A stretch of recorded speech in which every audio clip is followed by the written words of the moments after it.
Yeah, so if the visa officer asks you why this school, why did you choose this school, what is the best answer to give? So before you answer this question, don't rush. Sometimes it can be the very first question that they're going to ask you, like, why did you choose this school? If they ask you, you got to relax, breathe in, breathe out, and start,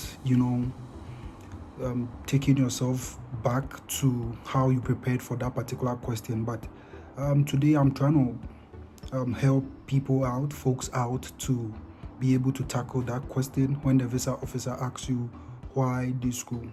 The visa officer wants to know the reason or the motivation behind you choosing that school and not any other school.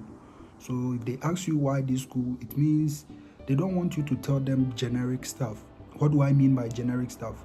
You don't want to be telling them, my school is ranked as the best in the United States and they are very good and they are best when it comes to research and all of that. I'm not saying that is really bad, but you want to personalize some of the things that you are saying.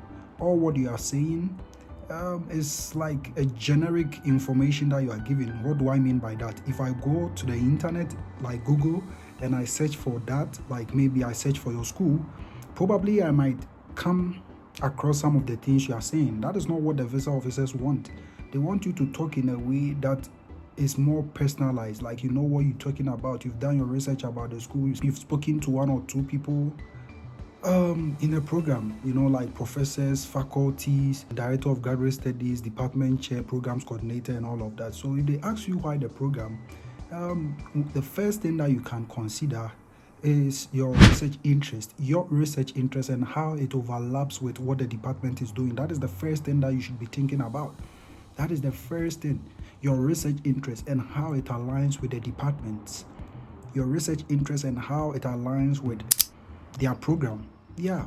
And the second thing that you should also be mindful about is the professors in the department. The professors and their research interests. Maybe you've identified one or two people whose research interest overlaps with yours, and that is what motivated you to choose that school over any other school.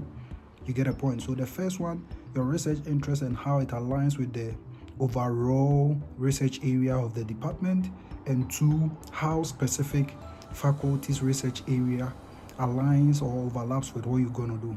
Sometimes we use align a lot. People are like, you guys, you use align. Yeah, there should always be an alignment. There should always be an overlap.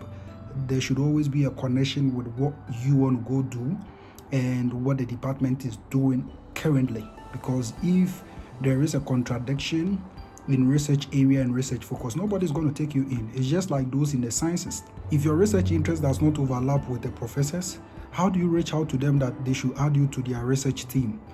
Because these people, they get funds, they get grants to be able to conduct certain research, and that is how come they are able to take students. Because if they are writing or drafting the grant, they state the number of students they want to use or they want to sponsor, maybe 6, 7.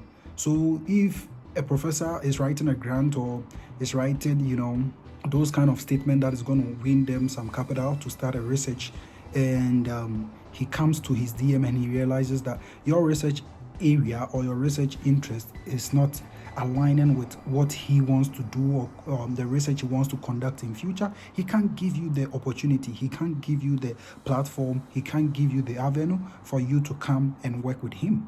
Always your research interest should align with the department. It should align with professors in the department. Then the third thing you can talk about is, we always say this, always try to build your questions by aligning it with home ties. So the third or the last thing you can talk about is the fact that you believe all this is going to help you come back to your home country with the advanced skills and knowledge to come and do A, B, C, and D in your home country. There should always be that. Some people too can also go on and be like, oh, they have a small class size and their faculties very good. I've even talked about the faculties already, but some people can also go on and be like, they have small class size, I believe they'll get time for me, and you can say all of that. But like I said, those things, every university that you come into here in the United States, they all have small class size. My department, they do.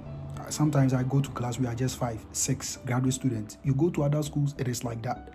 It is just the undergraduate level that you're going to see a lot of them. Sometimes you go to a class, there are 150 students, but graduate school, we are not packed like that. So all those things, sometimes I don't want us to go there because they are not specific. They are too general. I don't even know what to say, but you can also check if your school is an R1 institution. If your school is an R1 institution and they ask you, why did you choose this particular school, you can mention that as well. That is also a very crucial point that you can emphasize on R1. R1 means that they are much into, or they focus a lot into research. Colorado Boulder is an R1 institution. R1 means research. They do research a lot. The government give them a lot of money to conduct a lot of research. So if you come here, there is a lot of money that is being awarded to faculties, always because it is an R1 institution. The government is always dependent on them, that they will keep on providing research in the academia and all of that. So if your university is an R1 institution, you can also talk about that as well.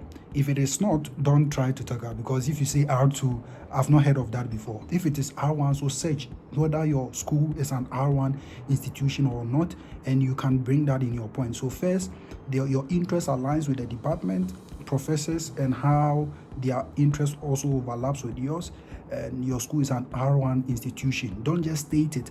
Explain why you think it's going to help you. It's an R1 institution, so you believe you come in, you'll be able to learn from great people, you'll be able to have great experiences and exposure, come back to your home country to do A, B, C, and D. Yeah, sometimes too, some people will be like, I chose this school because I was awarded a graduate teaching assistantship, and I believe this would do A, B, C, and D for me. But if all these crucial points that I mentioned, you are able to say it, and there is more time, you can go further to talk about that. But that is not a solid point that you should talk about in the initial stage. Yeah, thank you.